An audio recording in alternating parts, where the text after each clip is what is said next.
8장 9장에 걸쳐서 헌금에 대해서 또 구제에 대해서 제가 헌금이 은혜다. 그것이 놀라운 은혜다. 그래서 9장 15절에 마지막으로 마칠 때 말할 수 없는 그의 은사로 말미암아 하나님께 감사한다. 두 가지 때문이죠. 하나님이 우리에게 부어주신 정말 하늘을 두루마리 삼고 땅으로 바다를 먹물 삼아도 다 기록할 수 없는 그 은혜, 그 사랑을 우리가 받았습니다. 모든 것이 주님의 은혜죠. 그래서 또 그 주님 주신 것으로 주님 기뻐하는 일로 우리 헌금이 재정이 쓰임 받으면 그것도 복된 일입니다. 어차피 우리 돈은 쓰여져요. 어떻게 쓰여졌든지. 그런데 주님 기뻐하는 대로 우리 재정이 헌금이 흘러가면 그걸 통해서 하나님이 더 우리를 부족하게 하는 것이 아니라 이웃사랑도 실천하고 우리의 삶도 풍성하게 만들고 마르지 않는 샘의 은혜를 주시고 사랑으로 연합하게 하고 하나님께도 영광 돌리는 그 일을 생각하니까 그의 은사로 말미암아 하나님께 감사한다. 그리고는 10장에서 12장 무려 3장에 걸쳐서 바울은 자기 사도권, 내가 사도라는 것을 강변하고 있습니다. 뭐 이렇게 특별히 사도됨에 대해서 강조할 필요가 있을까? 우리는 다른 여러 12제자들 사도들도 있지만 베드로 사도, 사도 베드로 이런 말 잘 안 써. 그냥 베드로 이렇게 말을 쓰지만 바울에게는 꼭 사도 바울, 바울 사도 항상 붙어 다녀요. 다른 제자에게는 뭐 사도 안드레, 사도 빌립 이런 말 안 써요 잘. 근데 꼭 바울에게는 사도 바울, 바울 사도 이 말을 꼭 써서 굳이 뭐 사도 바울의 이전에는 초대교회 때는 그럴만 하지만 우리가 이거 10장에서 12장까지 바울의 사도됨에 대해서 이렇게 강조하는 것을 우리가 뭐 새길 필요가 없이 다 아는 사실인데 넘어갈 필요가 있을까? 그렇게 생각할 수 있지만 그럼 바울이 고린도 교회 관계가 회복된 다음에 작정한 헌금을 준비해서 잘 드려라. 그런 다음에 바울의 사도권에 대해서 이렇게 변호하는 이유가 있습니다. 왜냐하면 바울을 공격했던 자칭 나는 정통이고 예루살렘에서 파송함 받은 사람이고 추천서를 가진 사람이고 나도 주의 일꾼이라고 하는 사람이 바울을 공격할 때 주로 썼던 것 정말 사도가 맞냐? 바울을 여러분 알다시피 여러분은 바울은 핍박자요 박해자가 아니었나? 사도라는 것은 주님과 함께 3년 반 동안 함께하고 주님의 모든 가르치심과 행하심에 함께했던 사람이 자격이 있고 주님이 직접 뽑아서 보낸 사람이 사도인데 바울은 핍박자요 박해자고 예수님을 단 한 번도 본 적이 없는 사람이 다메섹에서 부활한 예수님을 만나서 자기를 사도로 삼으셨다는 거 그거 믿을 수 있는 건가? 사실은 초대교회에 바울의 사도권을 인정하는 건 쉽지 않았을 겁니다. 또 놀라운 것은 베드로를 비롯한 예수님의 12제자가 바울을 받아들인 거예요. 그냥 성도 중에 한 사람, 저렇게 교회를 괴롭히고 성도를 괴롭히던 사람이 교회를 핍박하던 사람이 예수 믿어서 참 감사하다 그 정도가 아니라 자기들과 똑같은 반열로 받아들이고 인정했던 건 놀라운 일입니다. 우리 같으면 그러겠어요? 교회 핍박하고 박해하고 그런 사람이 예수를 믿었는데 그 사람을 여러분 만약에 부목사로 세우고 담임 목사로 세우고 장로로 세우고 이런 일 절대 쉽지 않습니다. 근데 이렇게 바울을 사도권을 공격하는데 굳이 그냥 묵묵히 자기 일을 하면 되지. 그리고 한두 마디 하면 되지. 이미 고린도 전서에서도 바울은 자기 사도권을 9장에 걸쳐 한 장, 고린도전서 9장 전체가 사도됨에 대해서 바울이 강력하게 말하고 있습니다. 우리 고린도전서 9장 1절 2절을 보겠습니다. 고린도전서 9장 1절 2절 같이 읽습니다. 시작. 내가 자유인이 아니냐 사도가 아니냐 예수 우리 주를 보지 못하였느냐 주 안에서 행한 나의 일을 너희가 아느냐. 다른 사람에게는 내가 사도가 아닐지라도 너희에게는 사도이니 나의 사도됨을 주 안에서 인친 것은 너희라. 이렇게 강조했습니다. 왜 그러냐 하면 바울의 만약에 사도의 권위가 무너지면 바울이 전한 복음과 바울이 전한 모든 가르침이 무너지게 돼 있는 거예요. 바울이 사도가 아니라면 여러분 우리 신약성경 절반은 찢어버려야 돼요. 그렇잖아요. 신약성경 절반을 13권 로마서부터 시작해서 바울이 13권을 빌레몬서까지를 다 기록한 사람입니다. 근데 초대교회에서 이 성경으로 인정할 때 이게 진짜 하나님 말씀이다라고 어떻게 인정을 하고 받아들였는가? 초대교회는 처음에는 구약 성경이 유일한 성경이었어요. 신약 성경이 없었습니다. 예수님도 신약 성경을 기록한 적이 없고 사도들도 다른 사도들도 신약 성경을 기록할 생각을 하지 않았어요. 신약 성경을 제일 먼저 기록한 사람은 마태가 아니라 바로 바울이었습니다. 바울이 먼저 갈라디아서를 데살로니가서를 쓰면서 신약 성경이 형성되기 시작했어요. 근데 이제 교회가 그것을 하나님의 말씀으로 주님의 계시로 받아들이는 거 어떻게 받아들였는가? 어떤 이런 사도회의 같은 공회가 모여서 첫 번째 검증은요, 이게 사도적 권위를 가진 사람이 기록했는가. 굉장히 중요해요. 마태, 마가, 누가, 바울, 요한 1, 2, 3서, 그리고 베드로 전후서, 그리고 유다서, 요한계시록 이런 것들이 다 사도적 권위를 가진 사람이 기록했는가. 그게 제일 중요했어요. 그래서 이건 정말 사도적 권위를 가진 사람이 쓴 게 맞다. 그리고 하나님이 주신 말씀이다. 그리고 다 모든 게 바울이 기록했다고 해서 다 성경이 된 건 아닙니다. 바울은 자기가 얘기한 것처럼 고린도 전후서뿐만 아니라 고린도를 위해서 2권의 편지를 더 썼음에도 불구하고 2 편지는 성경에 기록되지 않았어요. 그러니까 성령의 감동으로 교회 첫 사도들과 교회 지도자들이 이것이 정말 사도적 권위를 가지고 있는 사람이 기록했는가. 이게 굉장히 중요한 자료이기 때문에 바울의 사도권이 무너지면 바울의 복음도 바울의 가르침도 다 무너지고 우리 신약 성경 절반을 다 버려야 합니다. 그래서 이 사도권이 굉장히 중요하기 때문에 사도됨에 대해서 공격하는 사람들에 대해서 강력하게 변호하고 있습니다. 그럼 우리가 어떤 뉴스나 어떤 메시지를 들을 때 중요한 것은요, 누가 말하느냐가 중요해요. 가르치는 내용보다 저 사람 말은 믿을 수 있고 저 방송국에서 하는 뉴스는 제대로 된 뉴스다고 우리가 스스로 마음에도 딱 정했잖아요. 아우 저쪽 뉴스는 볼 것도 없고 이쪽 뉴스는 진짜고. 그래서 여러분도 편식하듯이 여러분 딱 정해서 듣잖아요. 그리고 유튜브도 여러분 딱 정해놓고 들어. 아 여기는 믿을만 하니까 여기만 내가 들을 거야. 그리고 다른 거는 아예 듣지도 보지도 않습니다. 그거 안 돼요. 좀 이렇게 어떤 의미로는 비판적이고 반대쪽에 있는 것이라도 들으셔야 돼요. 이 사람들이 보편적인 생각이 무슨 생각을 하고 있나? 왜 사람들은 저걸 듣고 있나? 그걸 알아서 우리가 사실은 이런 분별력을 가지고 진리 가운데 나가야 합니다.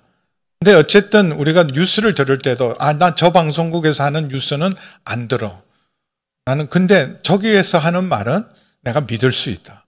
그래서 메시지보다 메신저가 중요한 거예요. 누가 그랬대 그럴 때 누가 그랬는데 누구 그 사람 말한 거를 어떻게 믿냐. 근데 누가 그랬대 그럴 때 누가 그랬는데 그분이 그 사람 말했으면 믿을 만하네. 중요한 건 누가 말했냐. 이게 중요한 거예요. 그래서 어떤 사람은 콩으로 팥을 쓴다 그래도 맞습니까? 매주? 콩으로 매주 쓰는 건 맞죠. 그거 정확한 건데도 콩으로 매주를 써도 못 믿을 사람이 있고 팥으로 매주를 쓴다 그래도 그 사람 말이면 일단 내가 믿어주고 신뢰가 되는 것. 그래서 여러분 사람들에게 인정받는 게 굉장히 중요합니다. 권위가 서야 그 사람 말을 듣죠.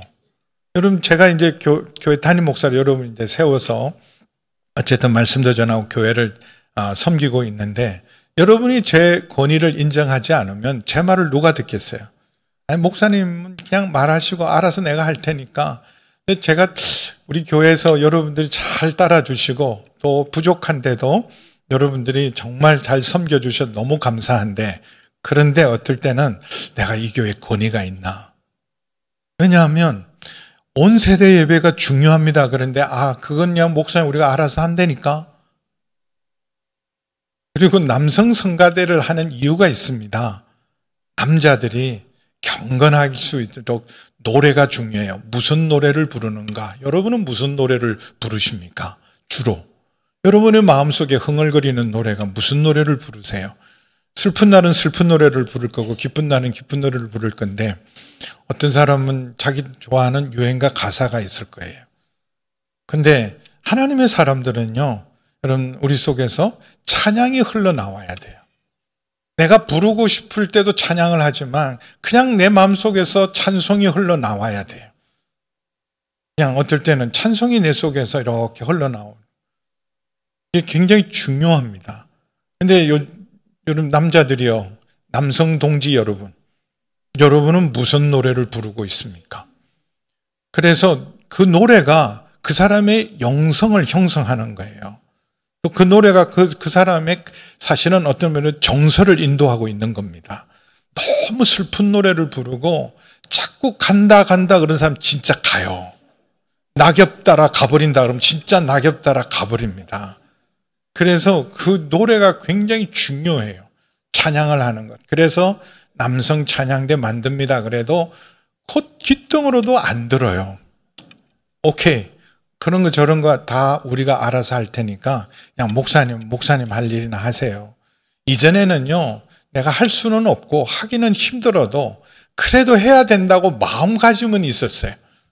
근데 요즘은 다 각자 도생합니다. 그냥 예배는 내가 드리고 신앙생활 내가 할 테니까 목사님 할 일이나 하세요. 그래서 권위가 인정되고 존중되어야 그의 말들을 우리가 따르고 또 순종할 수 있습니다. 그래서 바울의 사도권을 이렇게 열심히 강변하고 있어요. 자, 1절을 보세요. 1절에 바울이 이렇게 시작을 합니다. 너희를 대면하면 유순하고 떠나 있으면 너희에 대하여 담대한 나 바울은 이제 그리스도의 온유와 관용으로 친히 너희를 권한다. 사실은 이 말은 바울 스스로가 하는 말이 아니라 바울을 공격하는 사람들의 말을 받아서 이렇게 풀어가기 시작하는 거예요. 왜냐하면 너희를 대면하면 유순하고 떠나 있으면 너희에게 대하여 담대한. 그 사람은 사람 없을 때는 큰 소리 치다가 막상 만나보면 아무것도 아니야. 이런 말이거든요. 대면하면 유순하고 떠나 있으면 너희에게 담대한. 10절 보세요. 실제로 그를 공격하는 사람, 그들의 말이 바울의 대적자들이에요. 그의 편지들은 무게가 있고 힘은 있으나 그가 몸으로 대할 때에는 약하고 그의 말도 시원하지 않다 했다. 그러니까 편지는 우리가 안 볼 때, 얼굴을 안 보면 이렇게 담대하게 얘기도 하고 마치 힘 있는 자 같이 얘기하지, 막상 만나봐라. 만나보면 아무것도 아니야. 그리고 그가 몸으로 대할 때는 약하고 볼품도 없지 않냐. 그의 말도 시원찮자. 그가 발음도 좀 더듬고 말도 더듬고, 그가 진짜 사도로 부름받고 하나님이 그런 사람을 세우겠냐. 그렇게 공격하는 사람의 말을 받아서 바울이 이렇게 시작한 거예요. 너희를 대면하면 유순하고 떠나 있으면 너희에 대하여 담대한 나 바울은. 근데 진정한 권위는, 하나님이 세우신 권위는, 주께서 세운 권위는 어떻게 행사해야 되냐 하면 이제 그리스도의 온유와 관용으로 친히 너희를 권하고. 예수님의 리더십은 여러분 카리스마를 가지고 뭐든지 예수님이 사람들을 두렵게 하거나 권력을 휘두른 분이 아닙니다. 상한 갈 때도 꺾지 않고 꺼져가는 심지도 꺼지지 않고 큰 소리로도 말씀하지 않으심. 나는 마음이 온유하고 겸손하다. 수고하고 무거운 짐진 자들아 다 내게로 오라. 내가 너희를 쉬게 하리라. 나는 마음이 온유하고 겸손하니 나에게 와서 내 멍에를 메고 내게 배우라. 우리 마태복음 11장 29절 우리 자막 잠깐 보겠습니다. 1부, 2부 때도 안 틀어줬는데 이번엔 틀어주네요. 같이 읽습니다. 시작. 나는 마음이 온유하고 겸손하니 나의 멍에를 베고 내게 배우라. 그리하면 너의 마음이 나는 마음이 온유하고 겸손하다. 하나님의 아들입니다. 하늘과 땅의 모든 권세를 가진 분이에요. 그러면 힘있게 말을 할 수도 있고 두렵게 말씀할 수도 있는데 언제나 온유하고 겸손하신 예수님. 그 진정한 여러분 영적 리더죠. 온유와 관용으로 친히 너희를 대하고 또한 우리를 육신을 따라 행하는 자로 여기는 자들. 바울은 하나님의 인도를 받는 사람이 아니다. 하나님의 뜻을 따르는 사람이 아니라 자기 마음대로 하는 사람이다. 육신을 따라 행한다. 이 말은 이미 약속을 2번이나 어기지 않았냐. 우리에게 온다 그랬는데 온다는 것도 기도하고 정한 것 같지 않고 자기 마음대로 정했고 그러다가 못 온다는 것도 자기 마음대로 정하는 이런 사람을 어떻게 믿을 수 있냐. 육신을 따라 행하는 자다. 그래서 자들에 대하여 내가 담대히 대하는 것. 그런 사람들, 바울을 공격하고 여러분 거짓된 사도들, 가짜들 11장 13절에 이런 말씀이 있어요. 그런 사람들은 거짓 사도요 속이는 일꾼이니 자기를 그리스도의 사도로 가장하는 자들이지만 이렇게 공격하는 자들에 대해서는 성도들에 대해서는 온유하고 관용으로 대하고 겸손히 대하지만 여러분 잘못된 가르침으로 교회를 흔드는 자들에 대해서는 그때는 단호한다. 담대하다. 마땅히 그래야 됩니다. 그러잖아요. 교회를 흔들고 여러분 성도들을 해치는 자를 그냥 이것도 괜찮고 저것도 괜찮고 뭐 큰 문제 없을 겁니다. 그것도 다 받아들이세요. 뭐 어쩌겠습니까? 그러면 안 되죠. 그건 절대 안 됩니다. 절대로 그거는 용납하면 안 되는 일입니다. 그건 교회를 무너뜨리는 이론이고 이단을 받아들이면 안 되고 가짜를 받아들이면 안 되고 교회를 흔드는 일들에 대해서 영적 지도자가 마치 강 건너 불구경하듯이 보고 있는 것은 지도자가 아니죠. 강도가 들어오면 막아야죠. 도둑이 들어왔으면 지켜야죠. 교인을 해치고 무너뜨리는 자가 있으면 담대해야 돼요. 그래서 여기는 자들에 대해 담대히 대하는 같이 너희와 함께 있을 때에도 나로 하여금 담대한 태도로 대하지 않게 하기를 구하노라. 내가 어떨 때는 담대하고 어떨 때는 온유와 관용으로 한 이유가 있다. 용납해서는 안 될 것에 대해서는 담대하지만 모든 성도들에 대해서는 예수님이 보여주시던 것처럼 온유와 관용으로 너희를 대하는데 담대하게 대하지 않기를 바란다. 그러면서 우리가 육신으로 행하나 천사가 아니라 나도 사람이기 때문에 여전히 몸으로 봉사를 하지만 육신을 따라 싸우지 않는다. 내 지혜와 내 말주변과 내 능력으로 세상에 배운 방법으로 싸우지 않는다. 육신을 따라 싸우지 않는다. 고린도전서 2장 1절에서 5절에 바울이 고린도 목회를 할 때 세운 원칙이 있어요. 여기는 이런 탁월한 말재주, 설득력으로 이렇게 내가 교회를 전도하고 세우지 않겠다. 오직 복음으로만 승부를 걸어요. 고린도전서 2장 1절에서 5절 말씀입니다. 같이 봅니다. 시작. 형제들아, 내가 너에게 나아가 하나님의 증거를 전할 때 말과 지혜의 아름다운 것으로 아니하였나니 내가 너희 중에서 예수 그리스도와 그가 십자가에 못 박히신 것 외에는 아무것도 알지 아니하기로 작정하였습니다. 그것만 전하기로 했다는 거죠. 내가 너희 가운데 거할 때 약하고 두려워하며 심히 떨었노라. 내 말과 내 전도함이 설득력 있는 지혜의 말로 하지 아니하고 다만 성령의 나타나심과 능력으로 하여 너의 믿음이 사람의 지혜에 있지 아니하고 다만 하나님의 능력에 있게 하려 합니다. 사람의 지혜와 능력으로 내가 너에게 가서 가르치고 교회를 세운 게 아니라 하나님의 능력과 성령의 나타남으로 교회를 세웠다. 그러므로 육신을 따라 싸우지 아니하고 우리의 싸우는 무기는 육신에 속한 것이 아니다. 우리는 혈과 육으로 싸우는 사람들이 아니다. 육신으로 싸우고 사람과 싸우는 사람이 아니다. 지금 바울을 지금 대적하는 사람들과 싸우는 그것도 영적 전쟁이기 때문에 담대하게 말씀으로 담대하게 대적들에 대해서 그들의 거짓을 드러내는 거예요. 우리가 싸우는 싸움은 혈과 육에 대한 싸움이 아니라 정사와 권세와 이 어둠의 세상 주관자들과 하늘에 있는 악한 영들에 대해서 그런 여러분 정사와 권세와 사단의 세력은 세상에 있는 힘과 지혜와 능력으로는 그들을 상대할 수가 없어요. 하나님의 전신갑주로 무장해야 이들과 싸울 수 있습니다. 그래서 육신에 속한 것이 아니라 또 어떤 견고한 진도 무너뜨리는 하나님의 능력으로 싸운다. 하나님의 능력. 뭐가 하나님의 능력이에요? 기적을 일으키고 또 죽은 자도 살리고 이것도 하나님의 능력이죠. 귀신도 쫓고 병도 고치고 이것도 하나님의 능력이지만 진짜 능력은 복음이 능력입니다. 하나님의 말씀이 능력이에요. 여러분 죄로부터 죽음의 문제로부터 사단의 권세로부터 우리를 자유케 하고 구원케 하고 하나님 앞에 의롭게 세울 수 있는 능력은 오직 복음의 능력밖에는 없습니다. 그래서 바울이 로마서 1장 16절 17절 함께 보겠습니다. 같이 읽습니다. 시작. 내가 복음을 부끄러워하지 아니하노니 이 복음은 모든 믿는 자에게 구원을 주시는 하나님의 능력이 됨이라. 먼저는 유대인에게요 그리고 헬라인에게로다. 복음에는 하나님의 의가 나타내서 믿음으로 믿음에 이르게 하나니 기록된 바 오직 의인은 믿음으로 말미암아 살리라. 모든 사람을 구원하는 하나님의 능력, 참된 능력은 복음이 능력입니다. 성령님이 능력이에요. 그래서 복음을 바르게 전하고 하나님 말씀을 바르게 전하면 성령님이 역사하셔서 하나님의 능력이 물붓듯 일어나서 이 일을 감당하게 하십니다. 그래서 어떤 견고한 진도 무너뜨리는 하나님의 능력이다. 로마 제국을 뭘로 무너뜨렸어요? 그렇게 핍박하고 박해했던. 여러분, 이 복음이 시작될 때 예수님이 태어나시고 복음이 전거되고 초대교회와 사도행전 시대는 로마 제국의 전성기였어요. 로마 1000년의 역사 가운데 최전성기, 팍스 로마를 자랑했던 그때 여러분 예수님이 탄생하시고 복음이 증거되고 초대교회가 시작되고 사도행전이었어요. 사도행전 끝에는 여러분 네로가 통치하는 시대였습니다. 교회가 견뎌냈을까요? 어마어마한 견고한 진이죠.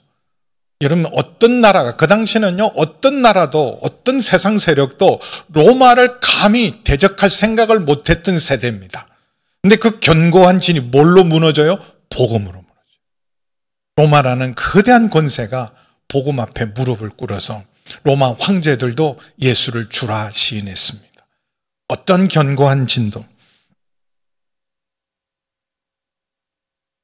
바울이 하나님의 능력을 사용한 것은 지금 자기를 반대하는 세력들에게 막 이 땅이 갈라지고 하늘의 벼락을 열여서 징계한 게 아니에요. 어떻게 고린도 문제를, 여러분 고린도 교회 문제를 해결하냐면 말씀으로, 복음으로 다시 복음을 전하고 하나님의 말씀으로 그들을 새롭게 하고 변화시키고 뉴 스토리를 쓰게 한 거예요. 그래서 어떤 견고한 진도 무너뜨리는 하나님의 능력이라. 모든 이론을 무너뜨리며 하나님을 아는 것을 대적하여 높아진 것을 다 무너뜨리고 모든 생각을 사로잡아 그리스도에게 복종하게 하는 하나님의 능력, 복음의 능력, 말씀의 능력으로 우리가 나아가서 견고한 진도 그리고 모든 이론도 하나님을 아는 대적하여 높아진 것을 다 무너뜨리고 모든 생각을 사로잡아 그리스도에게 복종하게 했다. 예수님이 탄생하신 그 시대 헬라 알렉산더가 등장하면서 세상은 어마어마하게 하늘과 땅이 뒤집힐 만큼 엄청난 세계관의 대변화가 일어났어요. 그래서 그 헬레니즘이라 그러잖아요. 헬레니즘이 그 이전에 헤브라이즘, 그러니까 신본주의, 모든 것이 신들이 중요하고 인간은 부속품에 불과하고 땅의 일들은 다 하늘에 달렸기 때문에 신의 진노를 피해야 되고 신의 명령에 순종해야 되는 신본주의 시대예요. 그거는 이집트나 바벨론이나 아수르나 다 마찬가지였어요.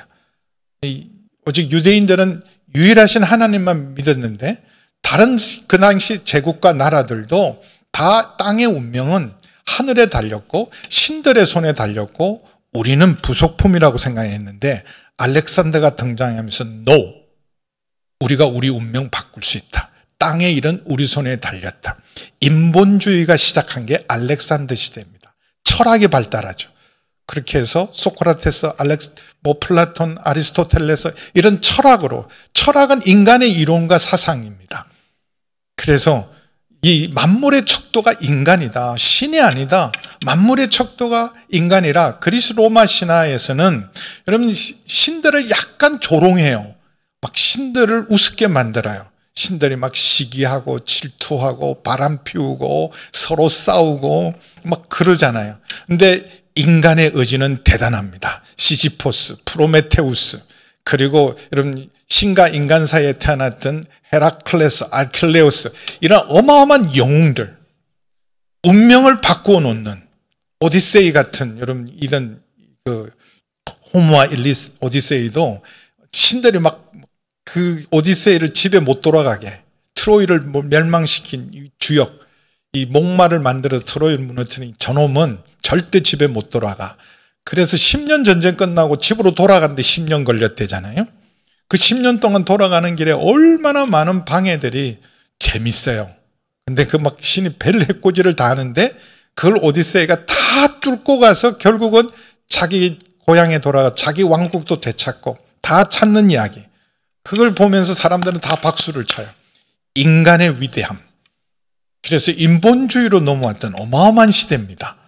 그러니 세계가 완전히 뒤집힌 시대에서 그 철학을, 그리고 그리스라는 곳, 고린도라는 곳이 철학이 발달한 곳 아닙니까?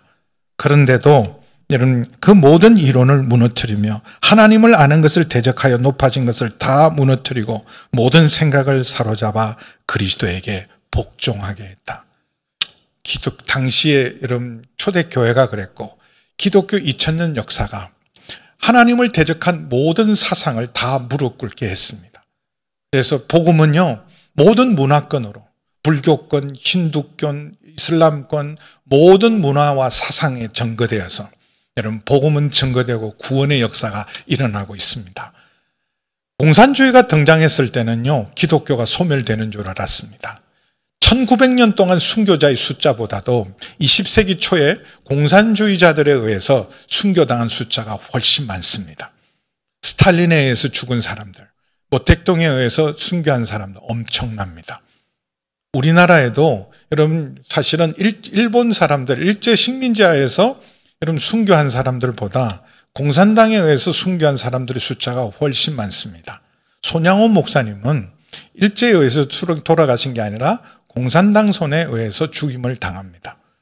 그래서 공산주의가 딱 들어오고 동구권이 완전히 공산화되었을 때 교회는 망하고, 이렇게 만약에 자유주의, 공산주의가 전 세계 확장되면 복음은 끝난 줄 알았지만, 근데 그런 핍박을 이겨내고 1989년, 1990년 동구가 무너지고 소련이 무너지면서 놀라운 일들이 일어났어요. 루마니아의 자유물결을 일으킨 것은 목사님들이었어요. 교회였습니다. 동구권 교회가 살아있는 교회들이 있었어요.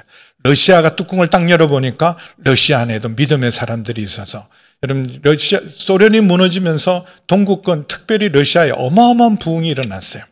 중국도 개방 계획을 하면서 다 사라진 줄 알았던 이 허드슨 테일러 OMF에서 200년 동안 두드려도 200만 명이 되지 않았던 중국 내에 있는 여러분 그리스도인들이 뚜껑을 여니까 1억 명.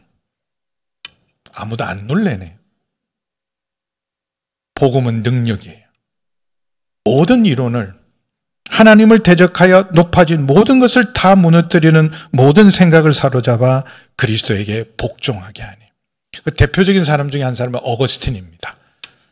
어거스틴이 살았을 때는 로마 제국도 사실은 동서로 분열되는 위기, 교회도 힘이 없었을 때, 교회도 이 기독교가 공인되면서 오히려 교회가 약해졌어요. 핍박이 없으면서 교회가 더 약해지기 시작했을 때, 그때 어거스틴은 천재 중에 천재입니다. 철학과 사상으로 무장한 사람입니다. 단순한 탕자가 아니었어요. 그는 엄청나게 인생에 대해서 고민 많이 했던 사람입니다. 공부도 어마어마하게 하고 천재 중에 천재였고, 그리고 사상과 철학과 종교에도 심취하고 기독교만 무시했어요. 그러다가 깨집니다. 로마서 책 한 권에 깨져요. 빛의 갑옷, 이제는 어둠의 일을 벗고 빛의 갑옷을 입어라. 그 말을 듣고 깨진 그 어거스틴이 그리스도께 복종해서 기독교 교회사를 바꿔놨어요. 어마어마하죠. 그래서 모든 생각을 사로잡고 그리스도에게 복종하게 하니 너희의 복종이 온전하게 될 때, 바울도 고린도 교회를 해결하기 위해서 자기 권위를 쓰지 않았어요. 내가 누구냐? 내가 교회를 세운 개척자고 사도인데 니들이 내 말 안 들어? 말 안 듣는 놈 다 나가. 이런 식으로 하지 않았어요. 온유와 겸손으로 오직 하나님의 능력인 복음으로 다시 교회를 깨우치고 세우고 해서 온전케 했습니다. 그래서 너희의 복종이 온전하게 될 때 이제 다 해결되고 바울의 권위도 인정하고 자기들의 잘못을 뉘우치고, 그리고 바울을 공격하는 대적하는 사람들도 교회에서 징계하고, 이런 일들이 일어나고 있습니다. 그런데 끝까지 복종하지 않는 자들이 있어요. 끝까지 지금 외부에서 들어온 가짜들, 자기들이 정통이라 말하고 추천서를 가지고 있다는 사람들을 끝까지 복종하지 않는 사람은 복종하지 않는 것을 벌하려고 준비하고 있다. 이것도 사도의 권위 중에 하나죠. 징계. 끝까지 회개하지 않고 교회를 계속해서 무너뜨리는 세력들, 여기 8절에 보면 주께서 주신 권세는 무너뜨리려고 하는 것이 아니라 세우려고 하는 것이다. 거기에는 징계해야 된다. 끝까지 회개하지 않는 자, 교회를 무너뜨리는 자에 대해서는 내가 담대함으로 징계할 것이다. 우리 한국 교회가 너무 감사한 게 많은데 결정적으로 잘못하고 있는 한 가지가 있는데 징계가 없어졌어요. 왜냐하면 우리 교회에서 이제 이분을 징계했다. 그래서 안수 집사 권사님인데 직분을 정지합니다. 그래서 3년 동안 직분 정지합니다. 모든 사역 내려놓으십시오. 그렇게 징계하면 교회 나갑니다. 여기만 교회냐? 다른 교회 나가면 나 대접받아.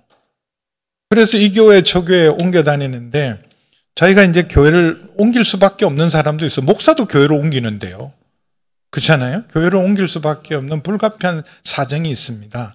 그래서 저희가 이제 사실은 이전에 교회들은요, 다 전에 있는 교회가 목사님이 임용정서를 띄워줍니다.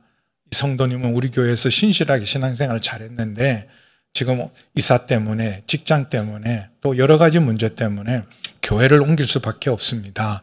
그러니 이 신앙생활을 잘 지도해 주십시오. 그렇게 해서 사실은 교회가 하나인데, 캐톨릭은 지금도 한 교회에서 징계하면 여러분 캐톨릭 안에서는 발 못 붙입니다. 여러분 이 성당에서 사고 쳤는데 저 성당에 가서 받아줄까요? 안 받아줍니다. 근데 우린 여기서 사고 치고 가도 다른 데 가면 받아줘요. 근데 여기 사고 친 사람 다른 데 가서도 꼭 사고 칩니다. 그러니 징계가 없어졌어요. 그래서 교회 안에 이런 정말 복종치 않는, 교회의 마지막 수단은 징계거든요. 권징하는 거예요. 초대교회는 첫 번째 징계가 뭐냐 하면 성찬 금지, 성찬 못 먹어. 그리고 교회 모든 직책을 내려놓게 만드는 것. 마지막 최우선 출교하는 거예요. 아예 교회 예배도 못 드려. 출교하는 거예요. 제일 무서운 벌이죠. 근데 그런 사람들, 모든 복종치 않은 것을 버리려고 준비하는 중에 있다. 그런데 이게 9절에 보면 내가 편지들로 너희를 놀라게 하려는 같이, 원문은 놀라게가 아니라 위협한다는 뜻이에요. 두렵게 하고 무섭게 하고 위협하는 것 같이 생각하지 않게 하려 합니다. 징계는 해야 되지만 내게 주신 권세, 주께서 주신 권세는 8절이 주제입니다. 오늘 설교 제목이기도 하고요. 같이 읽습니다. 어떻게 써야 되는가? 하나님이 주신 권위를 어떻게 사용해야 되는가? 같이 읽습니다. 시작. 주께서 주신 권세는 너희를 무너뜨리려고 하신 것이 아니요 세우려고 하신 것이니 내가 이에 대하여 지나치게 자랑하여도 부끄럽지 아니하로다. 바울이 권세를 자랑하는 것, 자랑을 왜 이렇게 하나 하는데 자랑의 차원이 틀려요. 11장 12장 보면 이게 자랑이 진짜 자랑이구나. 근데 대부분의 사람들의 자랑들은 허탄한 자랑들을 많이 해요. 자기 자랑이 많지만 바울의 자랑은 차원이 달라서 우리의 자랑을 부끄럽게 만들 겁니다. 근데 어쨌든 주께서 주신 권세는 뭐하라고 주신, 나를 왜 세웠는가? 권위를 왜 주셨는가? 그것은 세우라고 주신 것이다. 살리라고 주신 것이다. 그리고 교회를 일으키라고 주신 것이지 무너뜨리려고 주신 권세가 아니다. 고린도후서 1장 24절에도 그 권위에 대해서 이렇게 말합니다. 1장 24절 보겠습니다.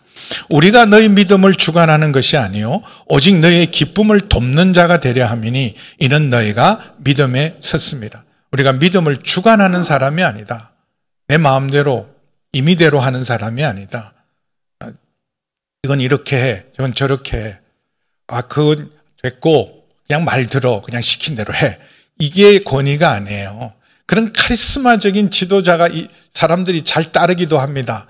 요새는요, 하도 세상이 빨리 변하고 정보도 너무 많고 뭘 어떻게 해야 되지? 그럴 때 강력한 카리스마가 있는 지도자가 나와서 내가 시키는 대로 해. 나만 따라. 내 딸이 되라. 그렇게 해서 자기만 따르게 만들고 사람들은 강력한 카리스마가 있는 지도자들을 말을 그냥 무조건, 무작정, 조건 없이 무조건 따릅니다. 근데 그게 아니라 우리는 하나님이 주신 권위는 주관하는 자가 아니다. 돕는 자다. 그 말씀대로 했더니 정말 은혜가 있고 기쁨이 있고 감사가 있도록 써라고 주신 권세다. 살리는 권세지 무너뜨리는 권세가 아니고 세우는 권세를 주신 것이 진정한 권세다. 그래서 그 권세를 판단할 때 저분이 제대로 된 하나님의 사람인가, 하나님이 주신 권위를 제대로 사용하는가를 보면 그 권위로 말미암아 교회가 건강해지고 성도들이 믿음이 건강해지고 기쁨으로 신앙생활을 잘하게 만드는 권위는 하나님이 세운 권위지만, 그런데 그 권위를 가지고 성도들에게 상처를 주고 두려움을 주고 위축해 만들고 아무것도 못하게, 야 이거 해야 되는 거 아니야? 아니 목사님 말 안 했잖아. 하면 안 돼. 하면 큰일 난다. 목사님 말 없이 이런 거 하면 우리 큰일 난다. 위축하게 만들고 교회에 상처를 주고. 그래서 여러분 교회를 무너뜨리는 것, 강력한 리더가 있으면 여러분 그 강력한 리더가 있을 때는 잘 되는 것 같지만요, 그 사람 없으면 무너지게 만든 리더는 잘못된 거예요. 그 사람이 떠나도 그 사람이 없어도 더 건강하게 부흥해야 그게 제대로 된 권위를 쓴 거예요. 근데 그 사람 없으면 무너지게 만드는 권위를 썼다. 그럴 때 그분 없으면 안 되는 거야. 거 봐라, 그 사람 떠나니까 다 무너지잖아. 또 속으로도 그 봐, 내가 없이 제대로 되겠어. 나 없이는 어림도 없지. 나 없이 너희들 다 무너져. 그건 잘못된 권위예요. 진짜 권위는 예수님 뭐라 그래요? 너희는 나보다 더 큰 일을 할 것이다. 내가 떠나는 것이 너에게 더 유익하다. 그게 진짜 권위예요. 나보다 내 다음 세대가 더 잘되게 만드는 것, 더 큰 일을 하게 만드는 것, 그게 진짜 권위죠.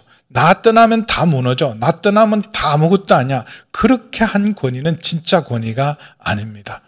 아무쪼록 저는 부족하지만 다음 리더가 왔을 때, 야, 반 목사님 때 일어나지 않은 뉴스토리가 우리 교회 안에 있어서 그래서 계속 부흥하고 건강한다는 소문이 들리기를 축원합니다. 그럴 때는 약간은 좀 힘들 것 같아요. 나 떠나니까 더 잘 된다 그러니까 목사님 없으니까 이렇게 힘드네요. 그런 말을 얘기 아니라 목사님 없어도 더 잘 됩니다. 그게 사실은 저를 향한 칭찬이에요. 목사님 떠나셔도 교회가 더 건강해졌어요. 목사님 없어도 우리가 더 하나님 사랑하게 됐습니다. 그게 진짜 세운 권위죠. 그래서 무너뜨리는 권세가 아니고 주장하는 권세가 아니다. 그래서 예수님도 그런 말씀을 하셨어요.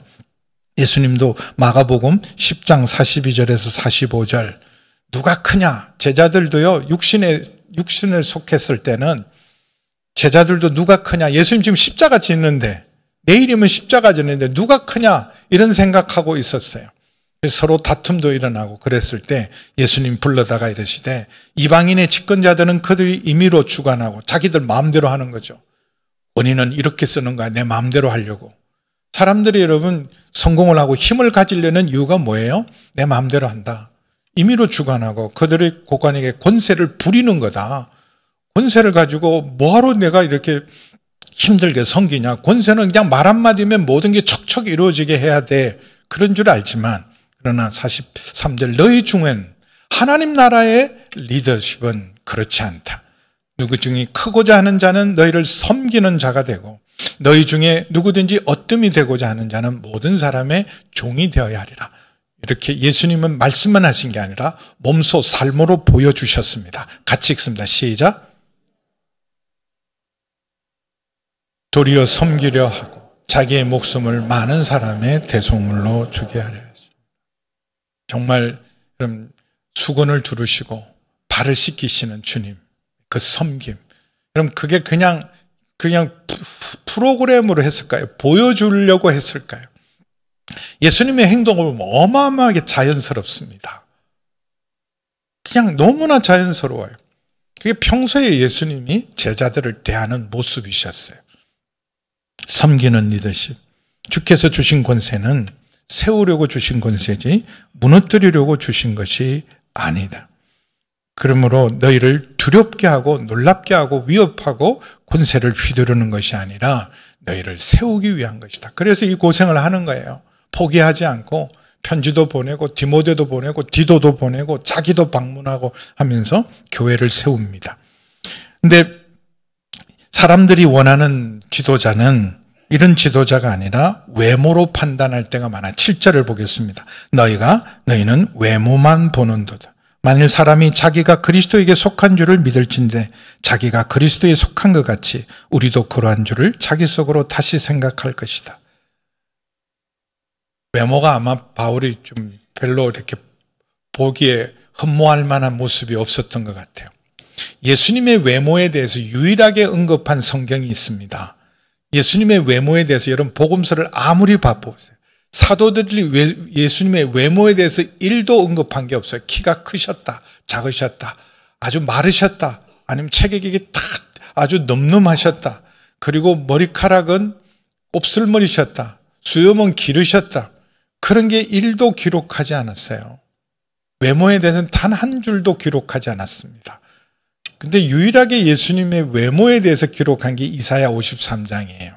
그는 우리의 보기에 고운 모양도 없었다. 마치 마른 땅에 자라나는 순같이. 여러분 물기 없는 메마른 땅은요 쭉쭉 뻗어나가지 못해서 물을 찾아서 꼬불탕꼬불탕해서 보기가 아주 좋지 않습니다. 그런 고운 모양도 없고 우리가 흠모할 만한 풍채도 없으신 분이었다. 근데 바울도 초대교회가 소개하는 바울의 모습을 보면 바울은 키도 작고 매부리 코에다가 말도 약간 더듬고 질병도 막해서 이전에는요 이런 순회 사역자들 이런 철학을 이전엔 대학을 만들고 학생을 이렇게 불러들인 게 아니라 자기가 다니면서 그래서 가르치고 인기 있는 강사들 사람들이 가면 야 저거 일타 강사다 그런 철학자들과 사역자들이 있었는데 벌써 외모가 달라요. 여러분 아무리 이름 속에 뭐 백과사전이 담겨 있다 해도 전달하지 못하면 사람들에게 들리게 말하지 못하면 소용이 없어서 철학자들도 그 당시 신학자들도 수사학 말을 어떻게 잘 전달해야 되는가 설교를 어떻게 전해야 되는가에 거기에 어마어마하게 집중적으로 힘을 썼어요. 왜냐하면 사람들에게 들을 때 사람들이 몰려와야 되고 말씀을 잘한다 그러고 잘 들린다. 여러분도 보면 어떤 설교는 아무리 들으려고 해도 안 들리는 설교가 있고 오늘은 안 들으려고 작정했는데 눈이 떠져서 듣는 것도 있고 잘 주무시기를 축원합니다. 목사님 아무리 들으려고 듣는데도 안 들려요. 근데 어떤 설교는요 진짜 듣고 싶지 않은데도 귀를 열고 듣게 되고 들으려고 우리 얼른 나가세요. 괜찮아요. 빨리 나가세요. 괜찮아요. 힘드셔서 괜찮습니다. 아무리 힘들어도요 내가 들어야지 그랬는데도 안 들립니다. 그거는 어떻게 생각하면 그냥 말솜씨가 필요해요. 그래서 그 당시 다니는 유명 강사들은요 풍채가 다르고 그리고 화려한 수사법과 웅변술이 탁월해서 목소리도 우렁찼어요. 저는 마이크 없었으면 목사 못했을 거예요. 이 많은 죄송한데 마이크 없이 여러분한테 설교를 한다? 안 들려요. 목소리가 저는 약해서 잘 안 들리는데 마이크 때문에 이렇게 목사 노릇도 합니다. 그러니까 그런 사람들에 비하면 바울은 볼품이 없었던 거예요. 그러니 하나님이 저런 사람을 세워서 쓰겠나 외모로 평가하는 사람들 그런 사람들에게 이렇게 말해요. 거기에 속으면 안 된다. 우리도 대부분 외모로 판단합니다. 스펙으로 판단하고. 그래서 목사들도 뽑을 때 보면 담임 목사 청빙할 때 보면 아예 조건이 박사학위 소지자예요. 아니 박사학위하고 목회하고 무슨 상관이 있습니까? 물론 공부를 제대로 하면 좋겠지만 죄송하지만 목회를 열심히 하는 사람이 박사학위까지 받는다? 어려워요. 저는 10년 만에 박사학위 끝냈어요. 도저히 논문 쓸 시간이 안 내서 학교가 경고를 했어요. 올해까지 안 끝나면 그냥 수료로 끝난다. 그래서 아내가 막 격려하고 교회 3개월 휴가를 내서 마무리를 억지로 했어요. 그거 쉬운 일이 아닙니다. 목회하면서 박사학위를 받는다? 쉬운 일이 아닌데 요즘은 아예 그냥 담임 목사 청빙할 때 박사학위 소지자 말이 됩니까? 또 어떤 교회는 이래요. 아예 박사학위 소지자는 빼버려요. 신청해서 박사학위 가진 사람은 싹 빼고 그중에서 골라요. 어쨌든 이렇게 대부분 외모로 그리고 설교 한 번 듣고 어떻게 설교 한 번 듣고 목사를 판단합니까? 그잖아요. 수십 년 함께 생활하고 함께 신앙을 세워가고 주님을 따르고 말씀을 들어야 되는데 설교 한 번을 듣고 누가 잘한다 못한다 그리고 자기가 내린 이력서나 스펙을 보고 판단하는 건 무모한 일입니다. 그분이 그동안 어떻게 사역을 했나. 그래서 제일 중요한 건 사실은 추천서예요. 누가 추천했는가. 우리나라는 추천을 할 때 대부분 관대하게 추천해요. 저부터도 추천해 주세요. 그러면 잘 써줍니다. 약점과 단점은 잘 안 쓰게 돼요. 그래서 사람들도 알아요. 뭐 그냥 추천서 행식 잘 냈으니 됐고 추천서 새로 안 봅니다. 근데 외국 같은 경우에는요, 이 추천서가 그 사람이에요. 그래서 추천을 쓰는 사람도 자기 인격과 경력을 담아서 쓰고 누가 추천했나 굉장히 중요합니다. 근데 어쨌든 우리 이 시대는 외모로 판단하는 게 정말 많아요. 그리고 이런 외모가 시원치 않거나 너무 온유하고 부드러우면 사람들이 쉽게 생각해요. 내가 마음대로 할 수 있는 사람. 근데 아주 강력한 카리스마를 가지고 자기 마음대로 주권을 휘두르는 사람은 야, 저 사람 따르면 뭔가 일어날 것 같아. 될 것 같아. 나도 힘을 가질 것 같아. 그래서 외모로 따르는 사람이 많습니다.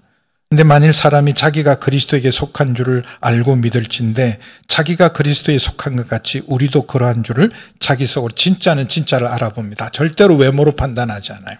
내가 진짜 그리스도인이잖아요. 그러면 진짜를 알아봅니다. 목사님들이 다 진짜죠. 근데 진짜 목사가 있어요. 근데 진짜 목사는 딱 한 번 봐도 통합니다. 늘 안 봤는데도 진짜 목사님을 만나잖아요. 아, 이분 진짜구나. 진짜 선교사님이 많죠. 다 대부분 진짜예요. 가짜가 없지만 진짜 선교사를 만나면요, 주머니에 있는 거 그냥 다 주고 오고 싶어요. 야, 이 사람 진짜다. 진짜면 진짜는 진짜를 알아봅니다. 그래서 여러분들이 내가 영적 지도자도 나도 돼야 돼요. 이거 우리에게 무슨 상관이에요? 여러분 모두가 나는 초신자다, 나는 평신도가 아니라 우리 모두가 영적 지도자가 돼야 되고 적어도 여러분에게 이런 분별력이 있어야 돼요. 진짜를 알아보는 분별력. 외모로 판단하지 않고 화려한 스펙이 아니라 진짜를 알아보는 분별력은 우리 안에 복음의 능력으로 말씀으로 무장되어 있으면 진짜는 진짜를 알아봅니다. 그래서 어떤 경우에도 사람을 외모로 판단하지 않고 그리스도라면 그리스도인으로 받아들이는 그런 은혜가 있기를 바랍니다. 마지막으로 11절 우리 함께 읽습니다. 시작. 이런 사람은 우리가 떠나 있을 때나 편지로 말하는 것과 함께 있을 때 행하는 일이 같은 것임을 알라. 지도자의 아주 중요한 여러분 권위 중에 하나는 일관성이에요. 일관되게 예측이 가능해야 돼요. 아, 저분은 말하면 말한 그대로다. 그리고 저분은 이런 일은 이렇게 할 거야. 그게 예측이 가능해야 돼요. 근데 오늘은 이랬다가 내일은 어떻게 할지 모르고 이번에는 이랬는데 다음에는 어떻게 할지 모르고 자기 마음대로 하는 사람이 있거든요. 그러면 여러분 그런 사람을 따르기는 어렵습니다. 종잡을 수가 없는 거예요. 기분 좋을 때는 뭐든지 다 하라 그래 놓고 자기 조금만 기분 나쁘면 다 뒤집어 엎고 그런 지도자를 어떻게 따르겠어요? 앞뒤가 같아야 돼요. 강대상에서 만난 사람이 평소에 만났을 때도 똑같아야 돼요. 그래서 사모들이 곤란한 경우가 진짜 많습니다. 여기 설교하는 목사를 만났는데 집에 와서 만난 내 남편은 다른 남편일 수 있어요. 그잖아요. 그래서 이 사모가 어디 다른 교회도 못 가고 그렇잖아요. 다른 교회도 못 가고 아유 저건 너나 잘하세요. 말은 잘한다. 막 그러면서 시험 들고 앉아 있으면 얼마나 힘들겠어요. 온갖 입에서 나한테는 온갖 욕을 다 하면서 저렇게 천사처럼 얘기를 안 해. 그러면 얼마나 헷갈리겠냐고요. 앞뒤가 똑같아야죠. 멀리 있으나 가까이 있으나 편지를 쓸 때나 대할 때나 한결같은 사람. 그래서 믿고 따를 수 있는 거예요. 앞뒤가 분명하고 거봐 내가 뭐라 그랬어. 목사님한테 가면 이렇게 할 거라 그랬지. 그거 맞잖아. 네, 우리 목사님한테 그거까지 몰라. 어떻게 하실지 몰라. 전에는 그랬는데 이번엔 또 뭐 어떨지 몰라. 하여튼 얼굴 좀 보고 얘기를 해라. 얼굴 안색이 안 좋으면 요새 하도 제가 어둡다 그래서 그냥 안경을 또 옛날 안경을 바꿨었어요. 너무 까만 안경 써서 어둡다고 무섭다고 그러는 분이 너무 많아갖고 무섭다. 그래서 한결같은 봐 그렇게 하시잖아. 언제나 그렇지. 예측이 가능해야 따라가죠. 이렇게 갔다가 이렇게 가고 이렇게 갔다 저렇게 가면 어떻게 따라가겠어요. 저렇게 가자 그러면 저분은 가자 그러면 가는 분이야. 그리고 안 된다 그러면 안 되는 분이야. 한결같이. 그런 리더십. 무엇보다도 여러분들에게 이런 분별력이 있고 여러분도 지금 그냥 단순한 나는 성도의 자리에 머물지 않고 모두가 영적 지도자의 자리에 나가는 여러분 되기를 주의 이름으로 축원합니다. 기도하시겠습니다. 하나님 아버지, 참된 권위가 아버지 하나님 진정한 하나님의 역사와 뉴스토리를 쓰는 줄 믿습니다. 아버지 하나님, 우리가 그 권위를 분별할 수 있는 분별력도 더하여 주옵시고 하나님이 주신 권위를 하나님 우리의 부서에서나 기관에서나 하나님 세우는 자로, 섬기는 자로, 돕는 자로 권위를 사용케 하여 주셔서 하나님 앞에 인정받는 충성된 하나님의 사람들 되게 하여 주옵소서. 예수님의 이름으로 기도하옵나이다.